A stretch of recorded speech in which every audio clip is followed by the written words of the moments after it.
bilang satu hal yang penting.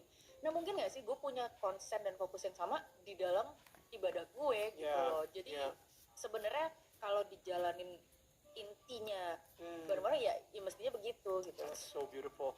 Dan akhirnya sekarang nih hubungan lu dengan Allah sendiri itu seperti apa?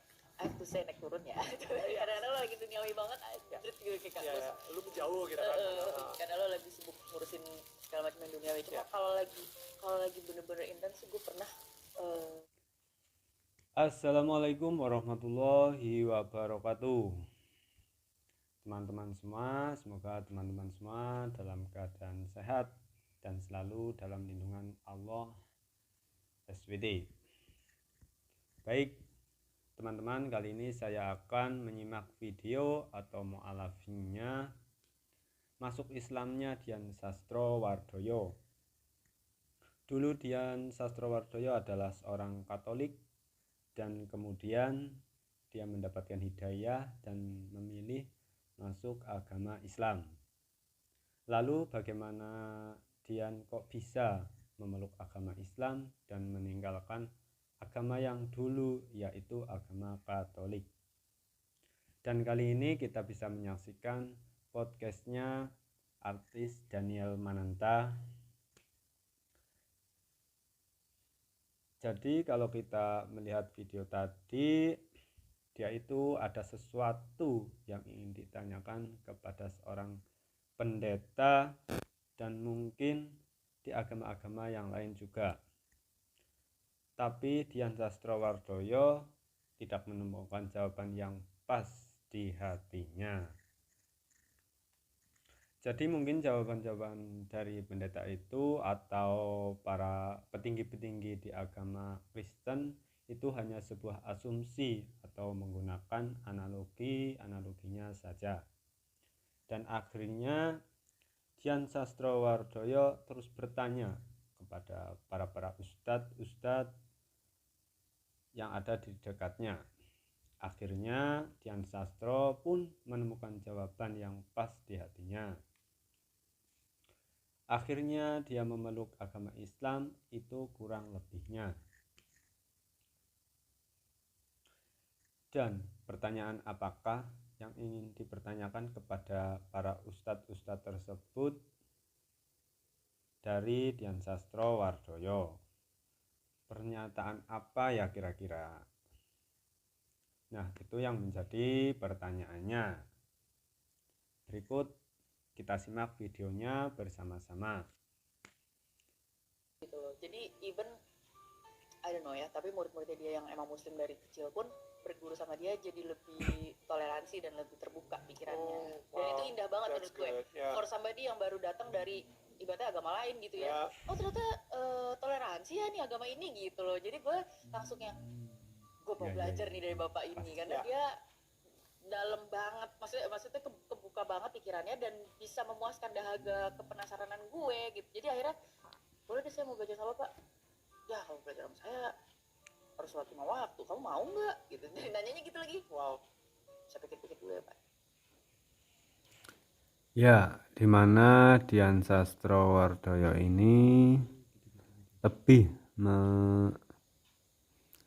mencari para ustadz yang ada di sekelilingnya untuk memahami lebih detail agama Islam. Oke, bagaimana keseruan videonya lagi? Mari kita simak dan tonton bersama-sama. Oh ya, sahabat beriman, sebelum kita ke videonya lagi, bantu dukung channel ini Story Mu'alaf agar saya lebih aktif lagi dalam membuat konten-konten seputar mu'alaf tersebut. Mari kita simak videonya lagi. Akhirnya boleh deh, mau deh pak. Soalnya gue pas lagi nyari-nyari orang juga nggak ada yang benar-benar bisa menjawab interest gue yang segitu ribetnya itu. Dan akhirnya benar, dan intinya adalah yang gue pelajari adalah kenapa gue akhirnya menemukan di Islam, karena Islam yang gue belajar dari guru gue ini adalah basically pasrah, berserah ya. Jadi lu baca The Life of Pi gak sih? Gue nggak baca tapi gue nonton. Dia punya 3 agama itu orang. Oh wow. Anak itu, dan dia percaya yang nyelamatin dia dari bencana itu adalah karena kepercayaan dia yang kuat banget sama Tuhan. Kenapa dia kuat banget? Karena dia punya 3 agama, dia jalanin 3-3-nya. Kalau dia emang sedek. Dia Hindu, Kristen, sama Islam. Tapi yang menarik, gue setuju banget yang dia dapet di Islam. Kalau di Kristen dia belajar tentang compassion dan cinta kasih. Ya. Dari cinta kasih basically. Tapi dari Islam dia menemukan hubungan yang sangat penuh cinta dan romantis sama yang Maha Kuasa. Pasrah dan berserah tuh lu jadi lebih enteng, dan pada saat lu nemuin diri lo jauh lebih enteng dan lebih berserah kayak gitu, God tuh lebih gampang nyentuh lo. Tuhan tuh lebih gampang nyentuh lo. Karena kalau lo heboh sendiri, it's a one way communication from you to him kan. Yeah. And in order to kind of feel that he actually really loves you, you need to be lighter gitu loh. You need to be more sensitive, dan in order to do that lo perlu pasrahnya itu sih. Ya, dan kita untuk manusia yang penuh dengan kontrol, kita pengen mengontrol semuanya, itu susah banget untuk berpasrah. Dan yang pas udah pasrah, yang menarik adalah lo perlu peka banget sama diri lo. Lo perlu peka banget, karena sebenarnya kalau lo pasrah dan lo peka banget sama diri lo tuh itu akan kerasa sendiri gitu. Bahwa lo lagi kayak lagi dijagain sama cinta kasih yang lo gak bisa bayangin, tapi lo lagi dirawat banget sebenarnya sama hidup ini tuh, sama Tuhan itu sendiri gitu. Jadi dan this religion teaches me to realize it gitu loh. Wow. In this religion gue dikasih bantuan lagi untuk dan struktur untuk bisa mendisiplinkan diri lo untuk komunikasi lebih sering lagi. Wow. Sehari aja 5 kali gitu loh. Dan kalau bisa sehari itu 5 kalinya tuh, kalau yang jadi challenge buat gue adalah gimana caranya memaintain intensitinya. The kind of kesyahduannya, gimana sih kekhusyuannya itu. Jangan cuma jadi olahraga ritual gitu loh, yang justru lo nggak boleh hilangin itu. Nah itu kan berarti lo harus disiplin banget sama main lo. Lagi begini tiba-tiba lo mikir abis ini udah bayar cicilan rumah, belum gini kan ribet ya. Bawa ibu-ibu kan itu yang kedisiplinan kayak orang meditasi gitu loh. Jadi sebenarnya kayak I can't get itu yang disiplin yang bokap gue dulu punya dalam agamanya dia. Kan untuk ngediemin pikiran, untuk dia fokus pada satu hal yang penting. Nah mungkin nggak sih gue punya konsen dan fokus yang sama di dalam ibadah gue gitu loh. Jadi sebenarnya kalau dijalanin intinya bareng-bareng ya mestinya begitu gitu. That's so beautiful. Dan akhirnya sekarang nih hubungan lu dengan Allah sendiri itu seperti apa? I have to say naik turun ya. Kadang-kadang lo lagi duniawi banget, anjir gitu kayak lu menjauh gitu kan. Karena lo lagi sibuk ngurusin segala macam yang duniawi. Cuma kalau lagi bener-bener intens sih, gue pernah berkali-kali gitu ya. Ya gue ngerasa lagi bener-bener jatuh banget, lagi ketakutan banget. Asli gue udah nggak tahu mau minta tolong sama siapa, dan kayaknya orang juga nggak tahu sebenarnya gue lagi ketakutan banget dan lagi perlu ditolongin banget. And there's nowhere else to go. Lu cuma ngomong dalam hati, ya Allah tolongin saya dong, I know you hear me gitu loh. In your desperate attempt, you're talking to somebody that you need to know that he hears you back gitu loh. And when you have that faith bahwa itu didengar gitu ya, mukjizat tuh datang gitu loh, pertolongan tuh datang Nil. Jadi nah itu dia, Dian Sastrowardoyo pun masih bertanya-tanya kepada para pendeta dan petinggi-petinggi yang ada di situ. Dia pun bertanya dan masih pun bisa menerima sesuatu yang ada di hatinya. Dian Sastrowardoyo pun ikut ke masjid dan belajar membaca Al-Quran dan mendalami isi-isi kandungan Al-Quran kepada para ustadz yang ada di masjid. Dian Sastrowardoyo pun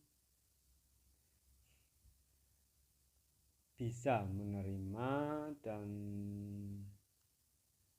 memeluk agama Islam.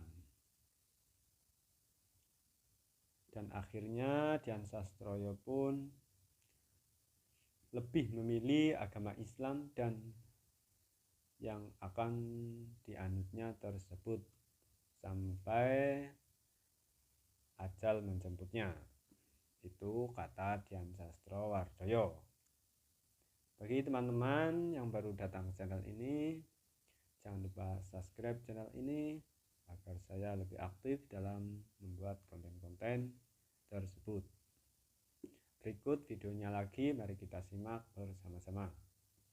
Bener-bener nyari and finding yang kalau gue tuh apa ya gitu loh. Bokap kan dulu sempet nyari tuh, nah akhirnya nemuin di Buddha. Mungkin gak sih gue juga kayak gitu ataupun gue punya cara gue sendiri, jalan gue sendiri, dan akhirnya gue coba cari dan ngobrol-ngobrol mondar-mandir, dan akhirnya gue ketemunya di Islam. Dan I'm so grateful bahwa nyokap gue juga punya keterbukaan pikiran yang sangat suportif, yang tetap yang penting kamu taat ya gitu loh. Jangan karena orang gitu loh. Dan kayaknya cara gue ngejalanin juga selalu beda dan selalu personal buat gue, dan nyokap juga kayak bisa lihat itu gitu loh.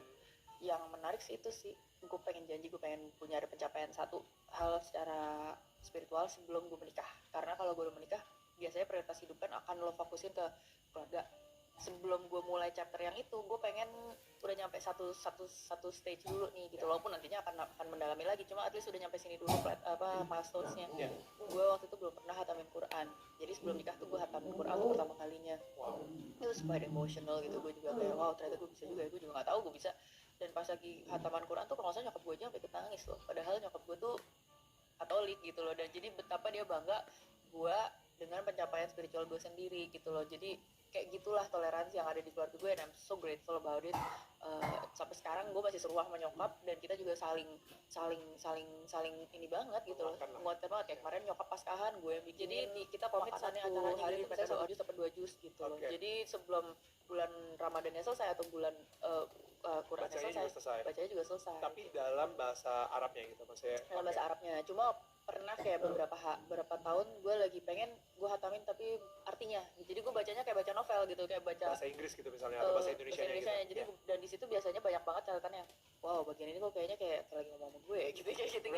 Right. Karena speaking membaca dalam bahasa Arab is one thing yang gue juga masih belajar, tapi memahami artinya juga it's another journey juga. Dan kayaknya nggak boleh cuma salah satu doang tuh, kalau bisa dua-duanya. Lo tadi bilang kalau misalnya lo sempat jadi spiritual turis, lo keliling-keliling, lo pelajarin semuanya, dan pada akhirnya lo nyaman dengan Islam gitu. Why? Gue juga nggak nyangka sebenarnya. Terus terang. Dan yang menarik adalah gue percaya sama jodoh-jodohan nih. Jadi pas lagi gue lagi nyari spiritual terus, gue punya pertanyaan labil banget umur 17 tahun, nanyanya tuh yang enggak aja tuh gak sih, kayak misalnya kalau universe itu gede banget, kita cuma segelintir debu ya. Ngapain perlu ada sih gitu, ribet amat gitu loh, ngapain pakai diadain ya, bener juga dong. Kalau nanti mau kiamat juga repot amat pakai ada gitu loh. Gue dengan drama hidup gue. Iya, itu pesimis banget sih. Gak usah ada aja sekalian. Saya boleh gak saya nanya sama Tuhan gitu, kayak gitu, pertanyaan filosofis banget. Dan itu gue tanyain ke pendeta, ke pastor, ke biksu, ke pemuka agama Hindu. Dan jawaban mereka tadi video tentang kisah Dian Sastrowardoyo menjadi mu'alaf dan memeluk agama Islam sepenuhnya pada podcastnya Daniel Mananta. Oke teman-teman, apabila ada kata yang tidak berkenan di hati teman-teman, saya mohon maaf yang sebesar-besarnya. Sekian dulu dari saya, Story Mu'alaf, dan Assalamualaikum warahmatullahi wabarakatuh.